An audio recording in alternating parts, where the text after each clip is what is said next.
I want to tell you a fun story about how one family changed in our biblical parenting coaching program. This dad brought his whole problem, his challenge to us.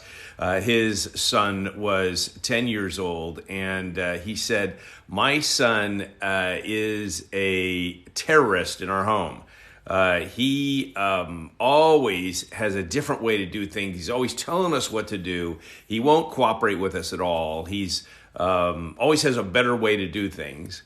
And in the midst of his sharing the need and the challenge that he was experiencing, I said, it sounds like your son is going to be a leader someday.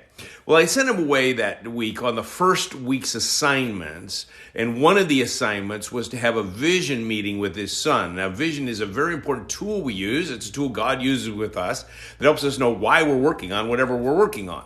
And it often sets the course for where we're going. And so Dad says to his son, you are, it looks like you're going to be a leader someday. And because you're going to be a leader, I want to help you to be the strongest leader that you could be.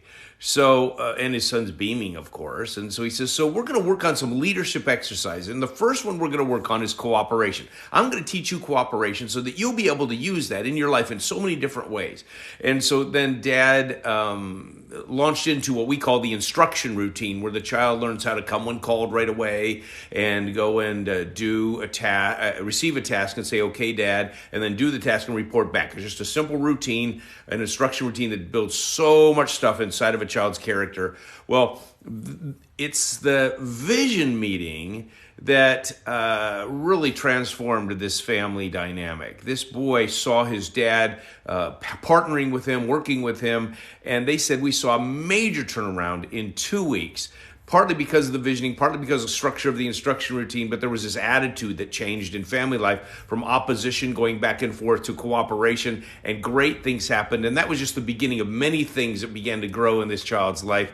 I would just encourage you to understand what visioning is. There's another video in here that gives the actual steps of what visioning is. So think about visioning. Visioning is a powerful tool that can bring about major change in the perspective that a child has, and can launch a new plan. Whenever you're launching something new, you're going to help a child grow in a particular area, you want to use visioning because it sets the stage in a positive way. So great story. Love what they're doing in their family, seeing some good things, and you can see those things too. Check us out at biblicalparenting.org, and if you'd like more biblical parenting tips, follow me here.